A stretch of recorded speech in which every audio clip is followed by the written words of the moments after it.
આજે તંત્ર દ્વારા પ્રદર્શન 4 રસ્તા પાસે આવેલા મહાદેવના મંદિરને, મારા ઘરને અને જે વર્ષોથી 60 વર્ષથી અહીંયા ગરીબો રહે છે એ લોકોને નોટિસ આપવામાં આવી છે।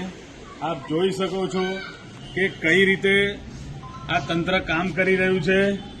ફક્ત ને ફક્ત હરણી બોટકાંડ પીડિતોને સાથ આપવા માટે જો પાર્ટી આ પ્રકારનું કૃત્ય કરતી હોય તો ખૂબ નિંદનીય બાબત છે। આ તંત્રને હું ધ્યાન દોરીશ કે તમે મહાદેવને પણ મારી સાથે નોટિસ આપી છે કે તમારે આવનારા સમયમાં આ તમારી જે પણ તુમાખી છે, જે મગજમાં તમને સત્તાનો નશો ચડ્યો છે, એ આમ ભોળાનાથ ઉતારશે એવું મારું સ્પષ્ટ માનવું છે।